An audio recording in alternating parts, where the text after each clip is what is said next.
Soul the sky লাউঞ্জে হয়ে গেল মাজা মিউজিকের সেকেন্ড অ্যালবাম জাতিস্বরের লঞ্চ, যেখানে উপস্থিত ছিলেন মিউজিক ডিরেক্টর থেকে শুরু করে সিঙ্গার এবং পুরো টিম। এক্সপিরিয়েন্স খুবই ভালো কাজের গানটা নিয়ে, কারণ যে আমি ঐশ্বর্যের সাথে কানেক্টই হই মিউজিক্যালি। মানে ও একটা কিছু রিল করেছিল যেটা থেকে আমি ওকে অ্যাপ্রোচ করি। তো আমাদের ভিজুয়ালি অনেক কাজ হয়েছে ইটস মাজ্জার সাথে, ওটা ধীরে ধীরে আসবে, সব বেরোবে। আর বিভিন্ন রকমের অডিয়েন্স এটার সাথে খুব নিজেকে রিলেট করতে পারবে। 2025-এর একটা নতুন জার্নি আমার জন্য। আমি কখনোই এই দিকটা খুব একটা আমার এক্সপ্লোর করিনি, but for the first time explore করেছি। পুরোটাই ডিপেন্ড করছে মিউজিক ভিডিওটা কতটা লোকের ভালো লাগে। সো এটাকে রিলিজ তো আজকে হচ্ছে, তোমরা দেখবে, তোমরা দেখে অনেস্ট ফিডব্যাক দেবে যে সত্যি ঠিক হয়েছে না ভুল হয়েছে বা কী হয়েছে কী হতে হতো। তাতে আমার ফিউচারে আরও বানাতে, যেগুলো আমি বানাচ্ছি প্ল্যান করছি, করতে আরও সুবিধা হবে। এইটুকু বলতে পারি যে এই কাজটার পেছনে অনেক এফার্টস আছে, সেগুলো আমরা পুরো টিম মিলে দিয়েছি। আমার পুরো টিম ইজ অ্যামেজিং। আর অনেস্টলি শরীরদা, ইটস মাজ্জা বাংলা পুরো টিম আর আনন্দ যদি আমার উপর ভরসা না করতো বা আমাকে এতটা বিশ্বাস না করতো, আমি হয়তো আমার এই সাইডটা খুব একটা এক্সপ্লোর করতে পারতাম না। Honestly I use to always act, but এই টাইমে এটা আমার গল্প। সো আমার গল্পটা আমি খুব ভালোভাবে পোর্ট্রে করার চেষ্টা করেছি। ইভেন সম্রাটটা অনেক হেল্প করেছে। তো সম্রাটটার ডিরেকশন, সম্রাটটা কিছুক্ষণ আসবে। So as a creative I am really very excited and let's see সবার কথা বলতে। গল্প বলে, কথা ফুরবে, কথা বিশ্বাস করে কথাদের, কথা আঘাত পায়, কথা পায় কষ্ট। এই জীবনের নামে এইটুকুই, বাকিটা জাতিস্বরে।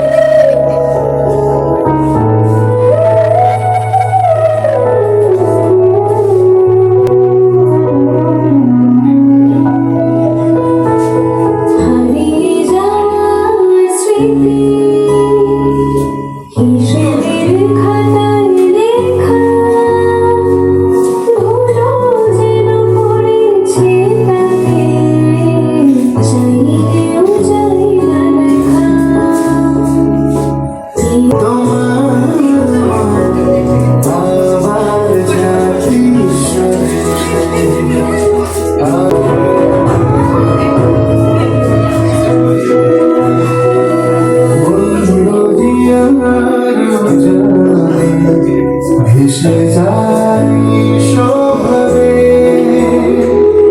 নেই কিনারার ঠিকানা, খুঁজে পাই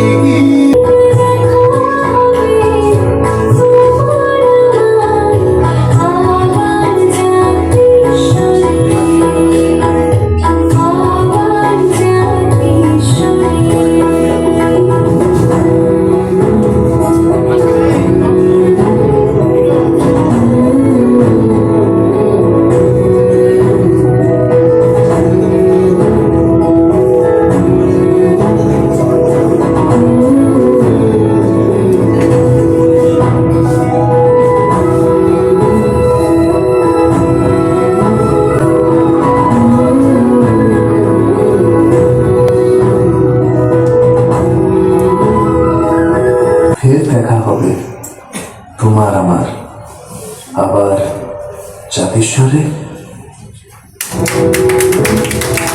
আমার যারা খুব ক্লোজ লোকজন তারা সবাই জানেন যে আমি গানটা করতে ভালোবাসি এবং গান গাই, কিন্তু ফাইনালি জাতিস্বরের জন্যে হয়তো আজকে মানে অনেকে জানতে পারবেন যে আমি গান গাই, এবং শুধু অভিনয় না, মানে শুধু নায়িকা না, আমি গায়িকাও হতে পারি যদি সবার সাপোর্ট থাকে। এবং প্রথমেই ধন্যবাদ জানাবো বুদ্ধাদিত্য মুখার্জি, বুদ্ধাকে। Thank you Buddha. ওই প্রথম যে আমাকে অ্যাকচুয়ালি এই গানটার জন্য বলেছিল, ভেবেছি পুরো টিমটা ওয়াজ টু গুড। আমরা প্রথমে যেদিনকে শুটিং করছিলাম আমরা জানতাম না যে ঐশ্বর্য এই গানটা গেয়েছে, আমরা পরে জানতে পেরেছি, উইচ ওয়াজ লাইক আমরা কি গেছি এত সুন্দর ভয়েস কার বলছে লাইক সারপ্রাইজ, এটা জানতে পারি। অ্যাকচুয়ালি আমরা যেদিকে চ্যানেলটা লঞ্চ হলো আমরা জানতে পারলাম মিডিয়া পার্সোনালিটি একটু রিকোয়েস্ট করবো অল ফ্রম ঐশ্বর্য। এটাও একটা সারপ্রাইজ, আমি জানতাম। তাহলে আমি জানতাম না। তার কারণ হচ্ছে যে ঐশ্বর্য আমার সাথে একটি নাটক করে এবং সেখানেও লাইভ গায় আর কি। এবং ও ভালো গায়ে বলেই ওকে ওই চরিত্রটার জন্য আমি প্রেফার করেছিলাম। তো খুবই ভালো লাগছে যে ঐশ্বর্য এত একটা ডাইনামিক দিক আছে, যে ও এত ভালো গাইতে পারে, সেটা সবাই জানতে পারছে। ভালো অভিনেত্রী তো বটে, গায়িকাও হতে পারে। হ্যাঁ। এবং গোটা টিমটা ওই যেটা পুরো কাজটা দেখলেই বোঝা যায় একটা বন্ধু বান্ধবদের মধ্যে, মানে প্রিয়াঙ্কা ক্রিয়েটিভ, সম্রাটদার প্রথম ছবিতে আমি কাজ করেছি। তো সব থেকে ভালো হচ্ছে যে আমি যখন মরে যাই গানে তখনও প্রচণ্ড কাঁদে আর কি। তো সেটা কিছু ফিলও আমি দিয়েছি সেটা প্রচণ্ড, হ্যাঁ প্রচণ্ড, এমন মজা পেয়েছি। মানে আমি প্রায় মরে যেতাম অরিজিনালি এরকম ভালোবাসা দেখিয়েছে। But she is very sweet, এইটুকু ভাবে কি হবে, ভেরি সুইট। এবং ওটা কাজটার জন্য মনে হয় আমরা খুব মজা করে খুব এনজয় করেছি। আমাদের কখন মনেই হয় যে আমরা শুটিং করছি আর কি, ওটা নিয়ে ঘুরতে বেরিয়েছি মনে হয়। Aishwarya, very extremely proud, and I'm super confident that people will love you in this form also as a singer. And finally, special thanks to Anand. Without him, probably I would not be able to see things happen the way it is. চ্যানেলটা launch করলাম আমি কলকাতায়। Thank you for the wonderful response. আমাদের first song has been doing really well. আজকে second song launch, Rishabh, Sakshi, Priyanka, Aishwarya, who is left now, who had to leave for some work. Thank you Rishabh, Sakshi, you guys have done a fabulous job. Priyanka, you have always been there as a creative head, and thank you everybody, press media, for coming today. আপনারা এখন যে second সংটা দেখবেন, kindly আপনাদের love, appreciation, support আমাদেরকে kindly দেবেন and আমাদের সঙ্গে থাকবেন সবসময়। Thank you. নমস্কার, প্রথম কথা মিডিয়ার সমস্ত বন্ধুদের অনেক স্বাগত আপনাদের আজকে আসার জন্য। মহালয়ার দিন থেকে সূচনা হয় মজ্জা বাংলায়, এবং গত মাসে 22 তারিখে আমাদের আরও দুটো মেইন অ্যাড হলো বাংলায়। এক হচ্ছে ইটস মজ্জা মিউজিক বাংলা এবং ইটস মজ্জা অরিজিনালস বাংলা। এবং অরিজিনালসে আমরা আপাতত মারাঠি দুটো হিট সিরিয়ালের কন্টেন্ট আমরা বাংলায় ডাব করে দেখাচ্ছি। আগামী দিনে বাংলায় শ্যুট করা বাঙালিদের নিয়ে, বাংলার অভিনেতা অভিনেত্রীদের নিয়ে ওয়েব সিরিজ পাবেন আপনারা, সিরিজ পাবেন, এবং সেটা খুব মজার সহকারে আমরা প্রেজেন্ট করব। মিউজিক বাংলার ক্ষেত্রে যেটা বলি, মানে মিউজিক বাংলার ক্ষেত্রে তার লঞ্চিংয়ে আমরা যে গানটি দিয়ে লঞ্চ করেছি তার ভিউজ অলমোস্ট পৌঁছে গেছে 1.6 মিলিয়ন, এবং আগামী দিনে আরও এগোবে। আজকে সেকেন্ড অ্যালবাম লঞ্চ হলো, সেকেন্ড গান লঞ্চ হলো।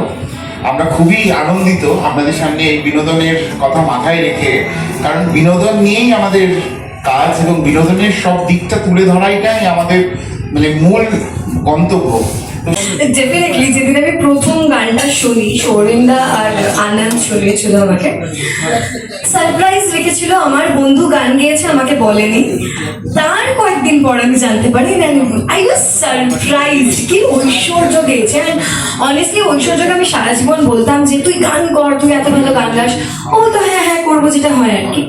But I am extremely happy.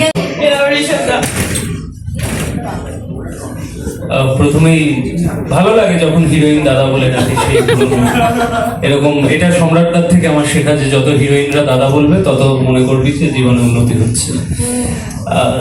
Priyanka creative head হয়ে গেছে, ঐশ্বর্য গান গাইছে। তো এই যে শুধুমাত্র অভিনয় করবো, যাবো, শর্ট দেবো, চলে আসবো, এর বাইরেও সবাই যে একটা নতুন দিক নিজের এক্সপ্লোর করছে, সেটা দারুণ।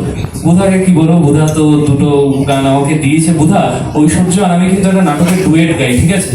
তো একটা গান আমি জানি তুই যেহেতু মেল সিঙ্গার, তুই আমাকে চান্স দিবি না, একটা গান আমাকে গাইতে দিস কিন্তু। খুব একটা খারাপ গাই না, একটু কম হারকাতওয়ালা গান দিলে আমি গিয়ে দেবো, ঠিক করার জন্য। তাঁতেশ্বরে গানটা সবার প্রথম যখন আমাকে শোনায়, আমি বলেছিলাম হ্যাঁ আমি করবো গানটা, এবং তখন আমি জানতাম না কে কাস্ট, কারা কি করছে না করছে। আমি ভেবেছিলাম ওই অভিনয় করবে, পরে জানলাম যে ও অভিনয় করবে না, ওটা ক্রিয়েটিভে গল্পটা তৈরি করা থেকে পুরোটা কি হচ্ছে কোথায় হচ্ছে আমি কিচ্ছু জানতাম না। তারপরে বেশ গানটা নিয়ে যখন আলোচনা হলো, গানটা শুনলাম, আলোচনা হলো কি হবে, স্টোরি বোর্ড যখন ফাইনাল হলো তখন আমি জানতে পারলাম যে গানটাতে অভিনয় করবে ডোনা আর ঋষভ। ঋষভের সাথে আগে আমি কাজ করেছি আমার একটা কাজে, এবং ডোনার সাথে আমি কখনো কাজ করিনি, সেই অর্থে প্রথমবার কাজ করলাম। আমার অসাধারণ এক্সপিরিয়েন্স, ডোনার সাথে কাজ করে, প্রিয়াঙ্কার সাথে কাজ করে, প্রিয়াঙ্কার সাথে অনেক আগে কাজ করেছি, অনেকগুলো কাজ করেছি ছোটো ছোটো, বাট এই কাজটা করে আমার খুব ভালো লেগেছে। এবং থ্যাংক ইউ ইটস মাঝে বাংলা আমাকে এই সুযোগটা দেওয়ার জন্য, thank you Priyanka, thank you বোধহয় এত ভালো একটা গান তৈরি করে দেওয়ার জন্য। এবং আমি একটা জিনিস, ঋষভের সাথে আগেও কাজ করেছি তো এক্সপিরিয়েন্স সেম, মানে ও বদলায়নি, অভিনয় বেটার হয়েছে, সব কিছু বেটার হয়েছে, বাট একই রয়েছে মজার জায়গা থেকে। এবং আমি চাই বাঙালির হৃদয়ে, বাঙালির মজ্জায় ইটস মজ্জা থাকুক, ইটস মজ্জা বাংলার মিউজিক সবাই শুনুক। বাংলাভাবে গান শোনার একটা এত বড় প্ল্যাটফর্ম এসছে, এবং সেটাকে সবাই দারুণভাবে এনজয় করুক, উপভোগ করুক। আরও অনেকগুলো গান আসবে, এবং প্রিয়াঙ্কার 12 মাসে 13 পার্বণ সবাই শুনেছে, ও 13খানা গান করে ফেলেছে, 13খানা গান 9 দিন না 10 দিন মানে 13খানা গান শুটিং করেছে। সো ইটস মানে গ্রেট অ্যাচিভমেন্ট। ও নতুনভাবে নিজেকে সবার কাছে ইন্ট্রোডিউস করলো আছে ক্রিয়েটিভে, কোথাও অভিনয় করেছে, কোথাও ক্রিয়েটিভ হিসেবে রয়েছে, এবং দারুণ এক্সপিরিয়েন্স। হ্যাঁ, কোথাও গান গাইবে না এটাতে, পরের একটাতে গান গাইবে, ও কথা দিয়েছে, কোথাও কম্পোজ করবে, ও গাইবে, ও গান গাইবে, তো দারুণ হবে। সবাইকে থ্যাংক ইউ আনন্দ এখানে আছে, সৌগিন্দা থ্যাংক ইউ এত বড়টা সুযোগ দেওয়ার জন্য, থ্যাংক ইউ মিডিয়ার সমস্ত বন্ধুদের। এই গানগুলো সবার মধ্যে ছড়িয়ে দিন, সবাই যাতে এই গানগুলো শোনে এবং সবার সঙ্গে শেয়ার করে। Thank you so much.